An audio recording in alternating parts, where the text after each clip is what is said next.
Praise the Lord. आप सब भाई बहनों को जय मसीह की। हम आज की सुबह परमेश्वर की स्तुति आराधना इस ऑनलाइन माध्यम से जब कर रहे हैं तो मैं चाहती हूँ कि आप सबको एक अमेजिंग फैक्ट बताऊं।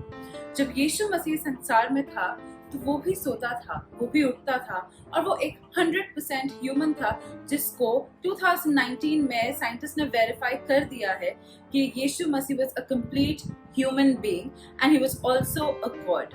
और इस बात के लिए हम परमेश्वर का धन्यवाद करेंगे और अपनी आत्माओं को जागृत रखेंगे।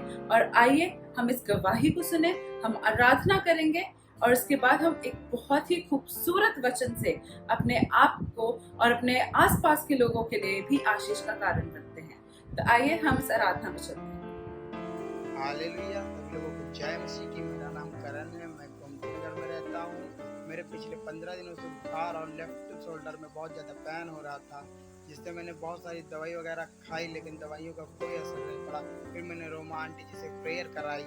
प्रेयर कराते ही मेरे तुरंत प्रभु की सामर्थ्य मेरे अंदर काम करने लगी, और जिससे मैं तुरंत 5-10 मिनट बाद मैं एकदम चंगा हो गया। और मैं इसलिए प्रभु का धन्यवाद करता हूँ और रोमा आंटी का भी धन्यवाद करता हूँ। सभी लोगों को जय मसीह की। Praise the Lord, hallelujah. परमेश्वर का धन्यवाद हो आज के सुंदर दिन के लिए।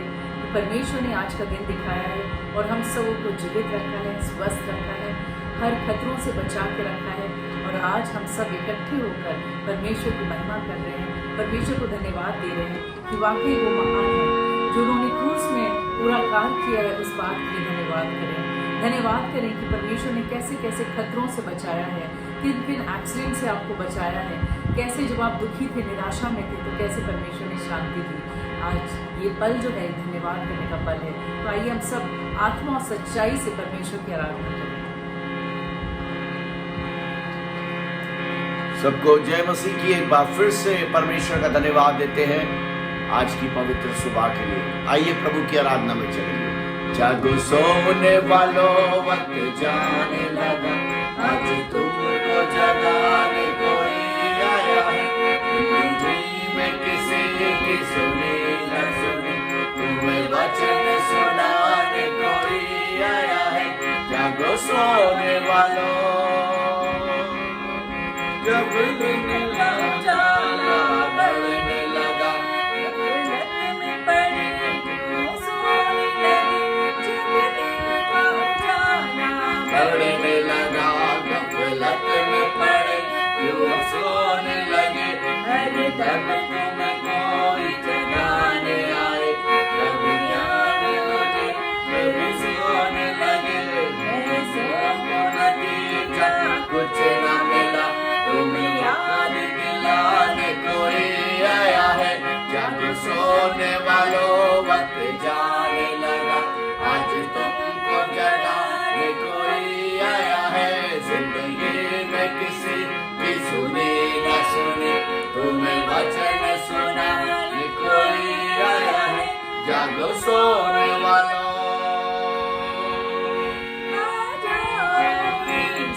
कदमों में छोड़ो ये दुनिया की बातें। आ जाओ यीशु की कदमों में, छोड़ो ये दुनिया की बातें। जो ना माने मिट जाते हैं, जो जीवन लाते हैं।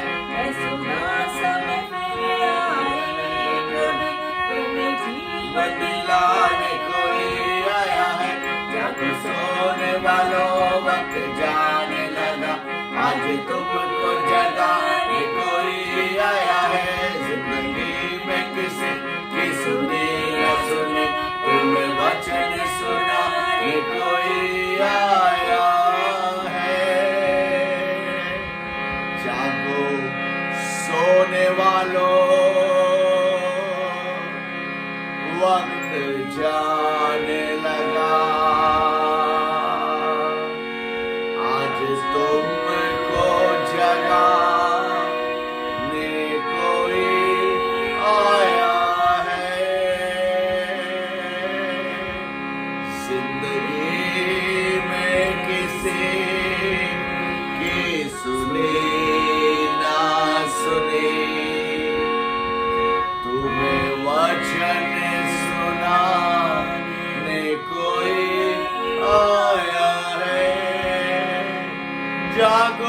सोने वालों।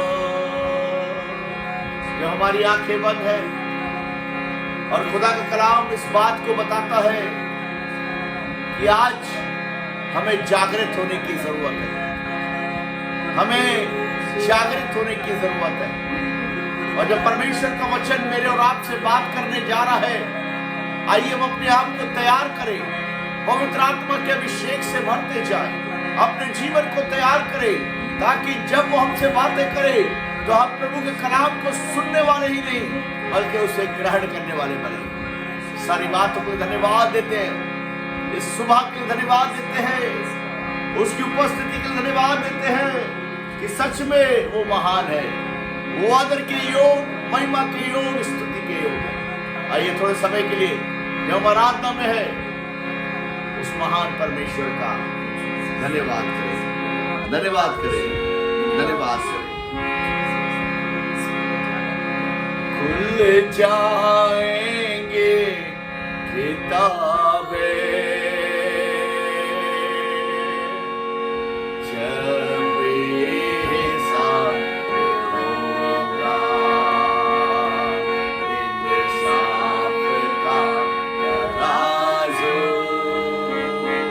यीशु के हाथ होगा। खुल जाएंगे किताबें जब इंसान होगा, इंसाफ का तराजू यीशु के हाथ होगा। खुल जाएंगे किताबें जो भी तू कर रहा है, यीशु वो देखता है। जो भी तू कर रहा है, यीशु वो देखता है। इतना समझ ले इंसान, तेरा ही नाश होगा। इंसाफ का तराजू यीशु के हाथ होगा। खुल जाएंगे किताबें जब हिसाब होगा, इंसाफ का तराजू यीशु के हाथ होगा। आजा अभी मुड़ कर, यीशु बुला रहा है। आजा अभी मुड़ कर, यीशु बुला रहा है। इतना समझ ले इंसान, देना ही नाश होगा। इंसाफ का तराजू यीशु के हाथ होगा, यीशु के हाथ होगा। हमसे प्रेम करने वाले हमारे जीवित महान यीशु, धन्यवाद करते हैं प्रभु, आपकी उपस्थिति के लिए धन्यवाद करते हैं। आज की सुबह के लिए, आज जितने लोग खुदावन तेरे कलाम को सुनने जा रहे, जो तेरी आराधना कर रहे, तेरी स्तुति कर रहे, उन्हें ब्लेस करे पिता, अपनी पवित्र आत्मा के अभिषेक से भरे पिता, इनके बंधन आपके नाम में टूटने पाए आज की सुबह पिता। ओ खुदावन, ये अपनी बीमारी के बिस्तरों से उठाकर खड़े किए जाए पिता। मैं प्रार्थना करता हूँ कि इनके कर्ज आज यीशु के नाम से जाते रहे, और जो कुछ ये तेरे नाम से मांगे आज इन्हें नसीब हो।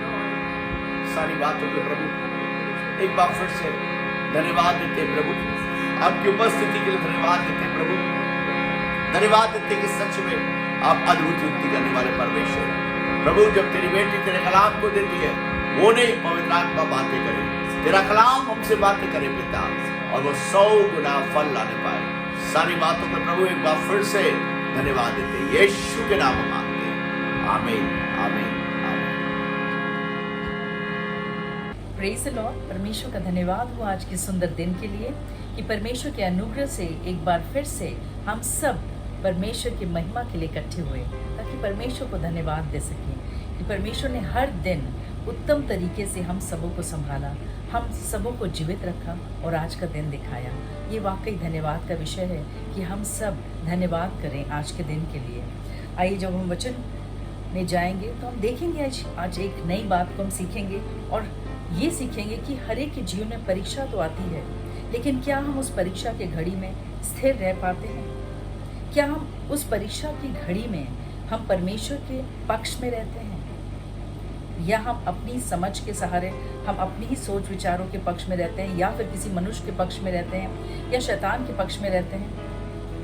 ऐसे टाइम में हम क्या करते हैं जब हमारे जीवन में संकट आता है, जब परीक्षा की घड़ी आती है?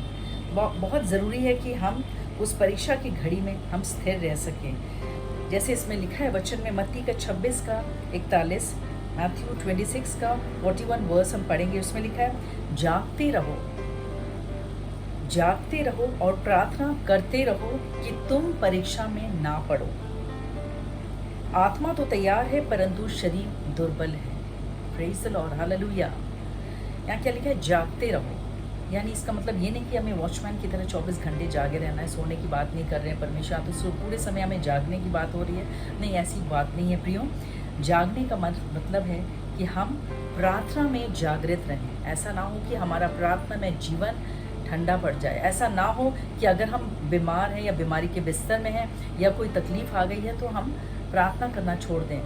हम लेटे लेटे भी प्रार्थना कर सकते हैं। परमेश्वर ने नहीं कहा नहीं घुटनों पे ही आपको प्रार्थना करना, ऐसा कुछ नहीं है। अगर आप द्वार बंद करके ही आप केवल प्रार्थना कर सकते हैं, ऐसा भी नहीं है। आप वैसे भी करिए, घुटनों पे भी करिए, चलते फिरते भी करिए, खड़े होकर भी करिए, खाना बनाते हुए भी प्रार्थना कर सकते हैं। आप कुछ भी कोई भी काम कर रहे हैं, अगर ट्रैवल कर रहे हैं, ऑटो में हो, बस में हो, अपना प्राइवेट आपका कोई कार हो, स्कूटी हो, तब भी आप प्रार्थना कर सकते हैं।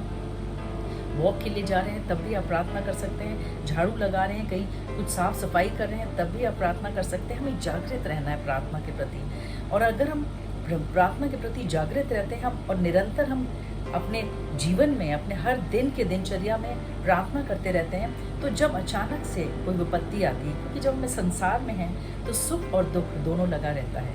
ऐसा नहीं है कि हम परमेश्वर के लोग हैं या हम यीशु मसीह को मानने वाले लोग हैं तो हमारे ऊपर दुख विपत्ति नहीं आती। हर एक के जीवन में आती है, और जब दुख विपत्ति आती है तो परमेश्वर का वचन ही हमें संभालता है, और वो प्रार्थनाएं संभालती हैं जो आपने किया था, जो हर दिन आप करते हैं, जो हर दिन अपने आप को मजबूती देते हैं प्रार्थना के ज़रिए, परमेश्वर से बातचीत करके, परमेश्वर से संगति करके, वही हमें उस परीक्षा से हमें बाहर निकालता है। तो इसलिए बहुत ज़रूरी है जागृत रहना, यानी कि परमेश्वर के प्रति वफादारी से प्रार्थना करते रहना।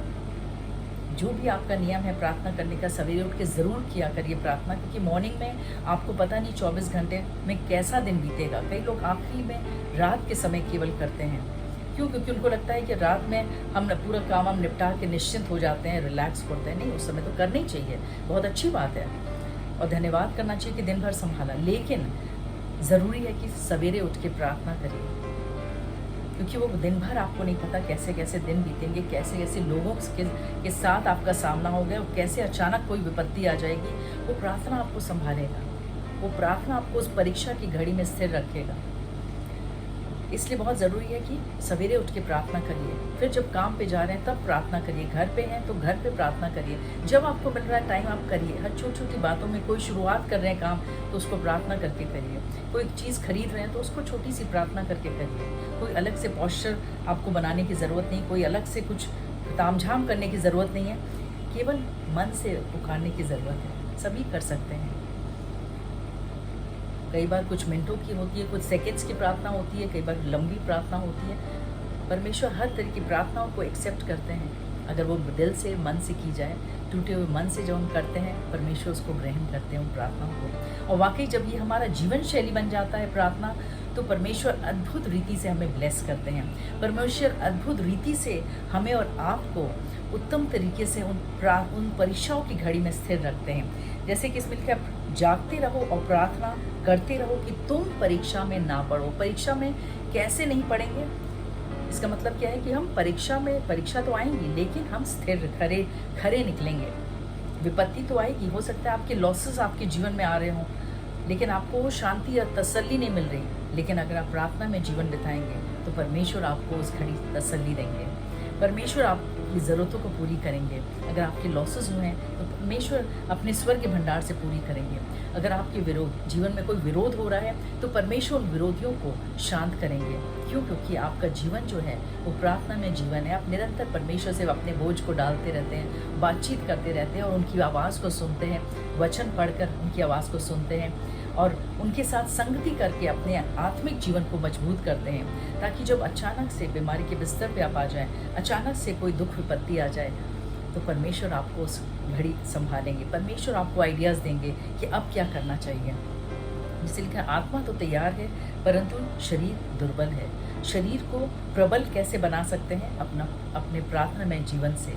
जब आप जागृत रहेंगे प्रार्थना में तो आप देखेंगे कि शरीर जो बिल्कुल इनकार कर रहा होगा सवेरे उठने के लिए, प्रार्थना कई बार शरीर इनकार करता है बहुत सी आत्मिक बातों को कि हम इस चीज़ को ना करें। लेकिन अगर प्रार्थना में जीवन है, अगर आपकी बराबर परमेश्वर से बातचीत होती है तो अपने आप शरीर भी धीरे धीरे स्ट्रांग होता जाता है और वो शरीर जो है वो रेडी रहता है प्रार्थना करने के लिए। तो आत्मा शरीर दोनों तैयार जब होते हैं तो वाकई हम देखते हैं कि हम उस परीक्षा की स्थिति में हम परमेश्वर के पीछे नहीं होते, हम बैकस्लाइड नहीं होते, बल्कि परमेश्वर में बने रहते हैं और विजय को प्राप्त करते हैं। हम देखेंगे बहुत सुंदर लगता है अय्यूब के जीवन में। उसके जीवन में बहुत सी कठिन परीक्षाएं आई थी, बहुत ज़बरदस्त परीक्षाएं। जब पढ़ो तो बहुत ही ज़्यादा दुख होता है कि इतने कठिन दौर पे कि वो कैसे उसने इस चीज़ को बोला। अगर हम देखें अय्यूब की पुस्तक पहले चैप्टर को पूरा अच्छे से पढ़िएगा घर में, उसका 1 का 21 हम केवल पढ़ेंगे। उसमें जब इतना लॉसेस एक के बाद एक उसने देखा और उसने देखा कि उसके सब कुछ बिजनेस उसका लॉस्ट, मतलब सब कुछ खराब हो गया, यहाँ तक कि उसके 10 बच्चों की भी मृत्यु हो गई। तो उसने क्या बोला? तब अय्यूब उठा और बागा फाड़ सिर मुड़ाकर भूमि पर गिरा और दंडवत करके कहा। 21 में लिखा है, मैं अपनी माँ के पेट से नंगा निकला और वही नंगा लौट जाऊंगा। यहोवा ने दिया, यहोवा ने लिया, यहोवा का नाम धन्य हो। Praise the Lord, hallelujah. इस तरह की बातें ऐसे टाइम में जब उसके ऊपर इतनी विपत्तियां आई, वो परमेश्वर का धन्यवाद कर रहा है। कैसे पॉसिबल है? वो इसलिए कि वो जागृत था प्रार्थनाओं में।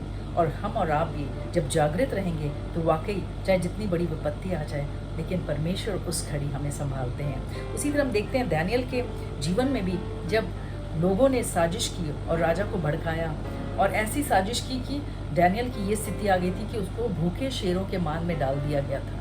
सोचिए, भूखे शेर कितने आसानी से एक झटके में खा लेंगे, उनको टाइम भी नहीं लगेगा। लेकिन यहाँ पर लिखा है कि उसे कुछ भी नहीं हुआ। अगर आप दानियल के 6 के पूरा पढ़िएगा तो उसमें लिखा है कि जब राजा उससे आवाज़ देके पूछा कि जब उसको डाल दिया गया सिंगों के मान में, तो यहाँ लिखा है, जब राजा गड्ढे के निकट आया तब शोक भरी वाणी से चिल्लाने लगा और दानियल से कहा, हे दानियल, हे जीवते परमेश्वर के दास, क्या तेरा परमेश्वर जिसकी तू नित्य उपासना करता है तुझे सिंगों से बचा सका है? तब दानियल ने राजा से कहा, हे राजा, तू युग युग जीवित रहे।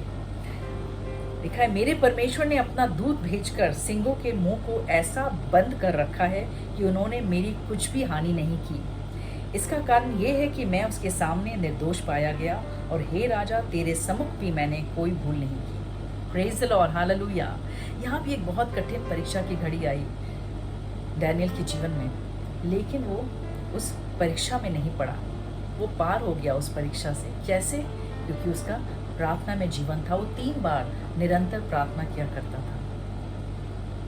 और जब उसको पता चला कि लोग मेरे साजिश में, मेरे अगेंस्ट में बहुत सी गलत चीज़ों को कर रहे हैं, यहाँ तक कि राजा को भी भड़का चुके हैं, तो भी उसका प्रार्थना में जीवन कम नहीं हुआ।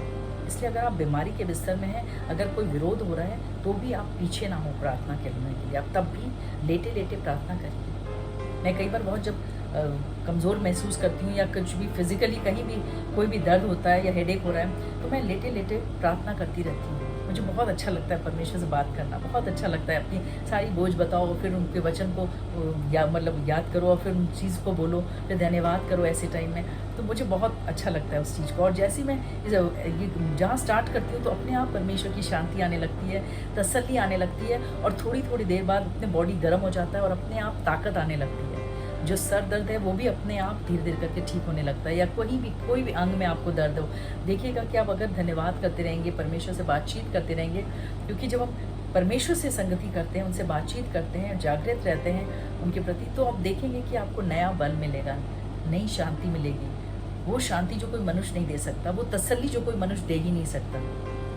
कब? जब आप प्रार्थना में जागृत रहेंगे। और डैनियल भी वैसे ही था, इसीलिए वो इतने कठिन परीक्षा के बावजूद वो पार हो गया। परमेश्वर चाहते हैं हम और आप भी, भले ही परीक्षा जितने भी आए, लेकिन परमेश्वर हमारे साथ है। वो ना तो हमें कभी छोड़ते हैं ना त्यागते हैं, बस वो चाहते हैं कि निरंतर हम प्रार्थना में जागृत रहें, ताकि जब परीक्षा की घड़ी आए तो हम स्थिर रहें। परमेश्वर आप सबों को इस वचन से आशीष दे। Praise the Lord. आइए हम सब प्रार्थना में चलें। जहाँ भी आपको दर्द है, जहाँ भी तकलीफ है, वहाँ विश्वास के साथ अपने हाथों को रखें, इस विश्वास से कि प्रभु यीशु आपको छुएंगे, क्योंकि उनके कोड़े खाने से हम सब चंगे होते हैं। इसलिए विश्वास के साथ हाथ रखिए।